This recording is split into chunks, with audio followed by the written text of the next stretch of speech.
Want to make something cool? How about some Mimic D20s?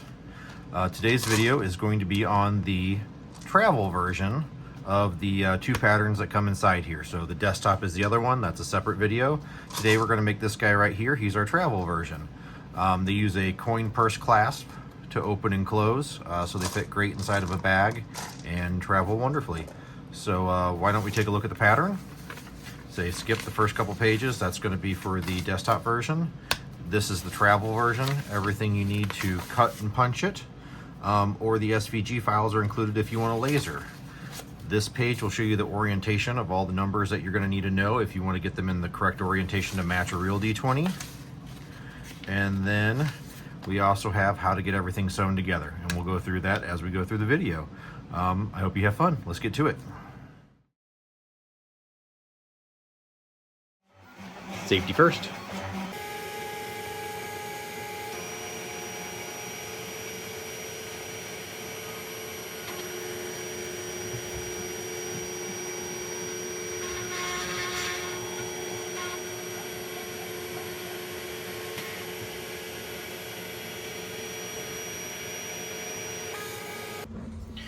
Okay, so these are fresh off the laser.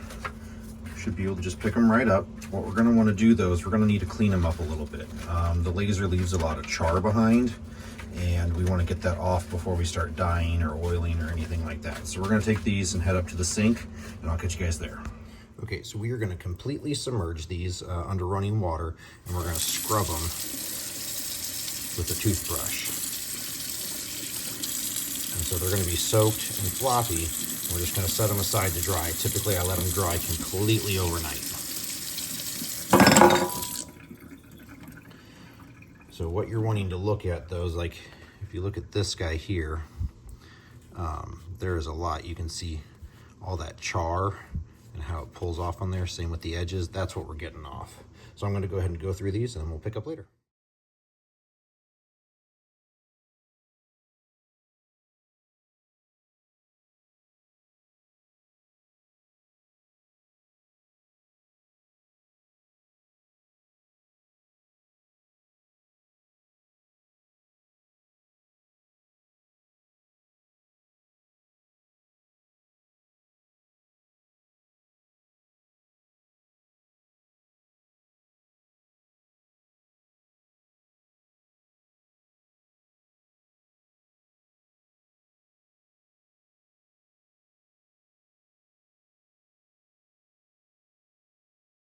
Dyed. I'm going to get a top coat on them, and I'm going to get the numbers painted before we move on to assembly. So I'm thinking black dye with maybe a pearlescent blue for the numbers. We can use a blue thread to kind of match. So you've seen me do the dye in the other videos. I'm not going to make you watch that. I'll go ahead and get this knocked out, and we'll get back for assembly.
Okay, so we got our top coat on our pieces, and now it's time to start sewing everything together. If you've watched any of the other D20 videos, you'll know that there is lots and lots of box stitching to come. However, on this pattern, we have to do a saddle stitch first, and that is for our enclosure. So this is a coin purse enclosure. You can check the video link for a link to Amazon where you can get some. On one end, it's already attached. The other end you leave open until you get it all sewed together, and then there's a small pin that ends up going in there, and then this gets folded over to hold it in place. So first thing we have to do is we're going to put this inside here, and this folds over and gets sewn together at that point. Now a little bit of wet molding will help us here. We want to get a bend right here at these teeth, and so what we're going to do, we're going to wet down this backside. The top's already got a good coating on it, so it's going to repel a lot of that water. But if we can get the backside here, we'll let that kind of soak in, fold that over. We'll do the same thing on this one.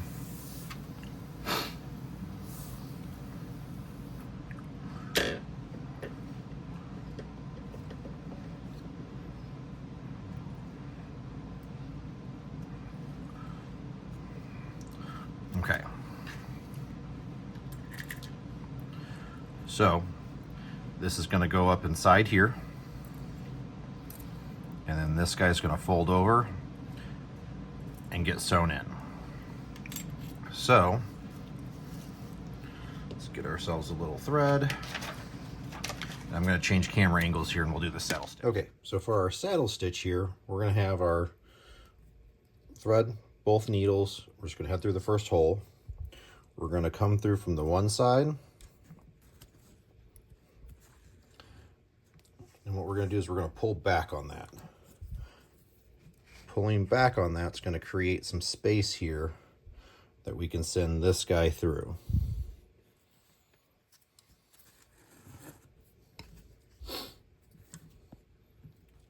Let me give that a tug, kind of tighten that up. And then you want to stick consistent. Again, we're going to head through from the back side.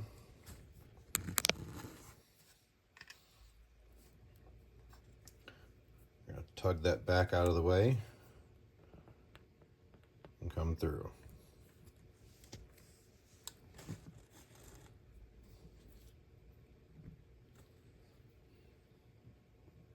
And so we're going to work our way all the way down this, and then we've got our other piece that we'll need to do.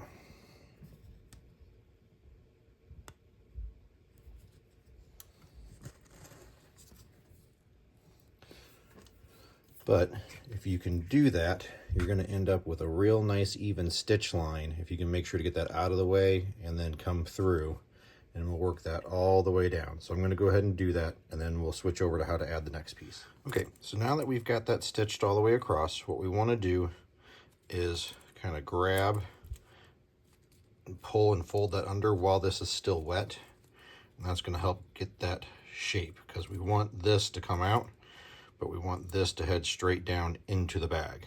So now we're going to take our 16 and do the same thing that we did before. So it's going to go through, get folded back up like this and stitched, and then these two are going to get put together. So let me go ahead and get this stitched real quick, and I'll show you how to attach those. Okay, so once you have this sewn, this is what it should look like. You should have both faces facing up on the hinge, and when it closes to fit together, that pin right there, they should be facing this way. You do not want it to be this way when it closes. It needs to come this way. So now this part is slightly tricky, but you need to get your pin started through here, and then you got to get these pushed together until the pin will go through. So there we go. Now we just got to get it through that bottom piece.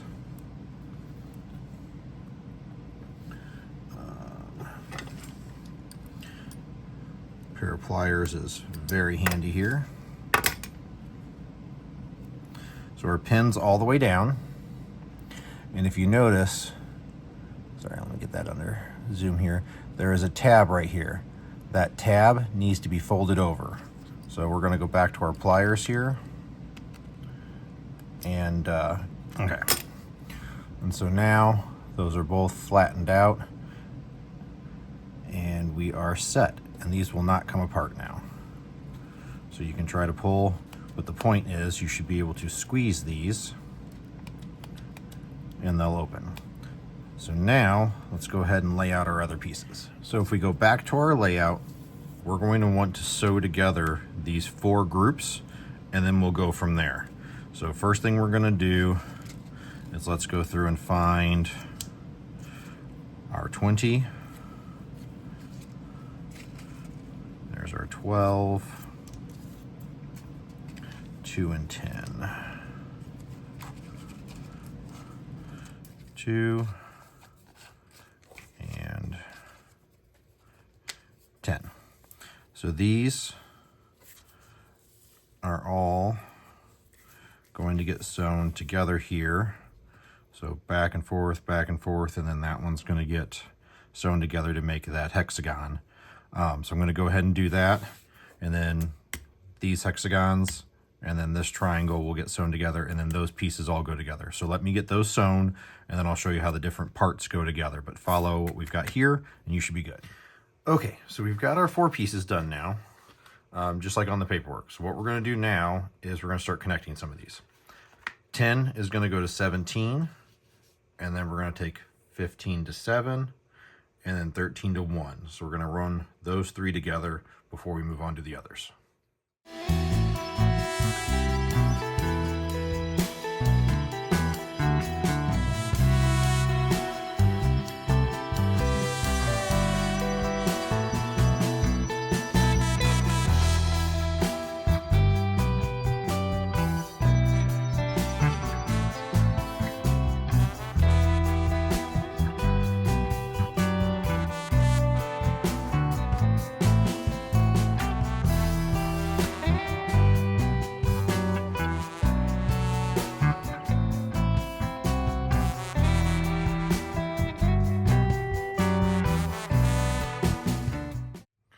Okay, now that we got that done, we're going to stitch the 12 to the 15 and the 2 to the 8 to kind of pull that in.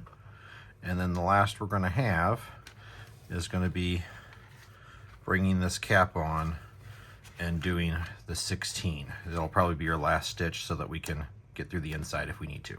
So let's get it done.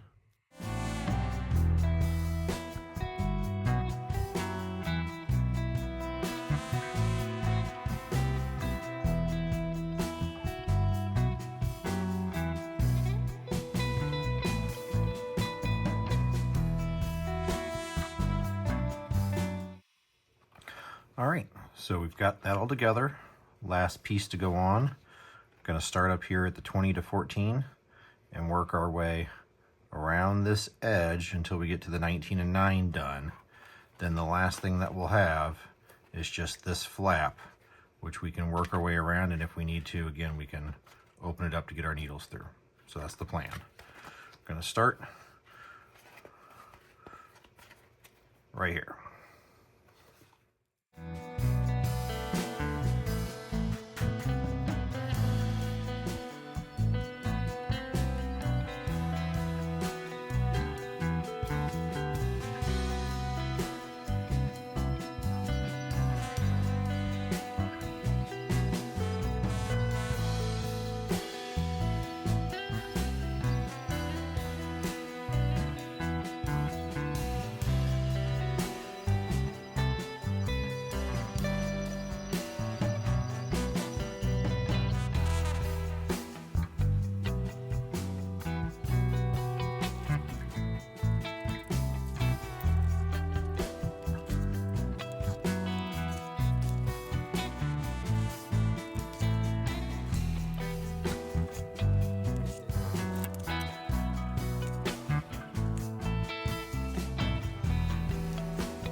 Now, you may need to get a pair of needle nose like I just had to do to pull out those final needles once you get that last stitch in. This is another place where personally I like to do a knot on the inside to tie this off. It's really hard to try to get in there and snip and burn it well, and I don't like to do that on the outside where you can see it. So considering this will be hidden in the corner and you won't be able to get in and see it, I think it's probably one of the best options for how to get in and tie this off on this particular project.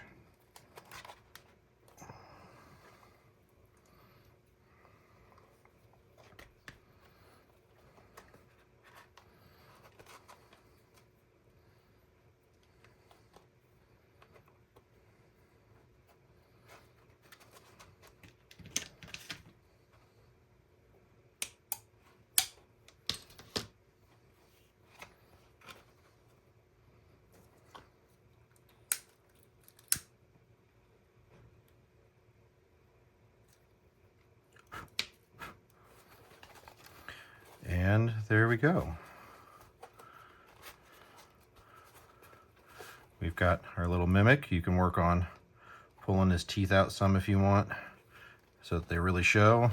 You can hide them back inside if you want. And he's pretty good. The more dice you put in him, the more he'll kind of fluff out and hold his shape a little better. Let's go grab some sets and see how many he'll hold. All right, let's take a look here.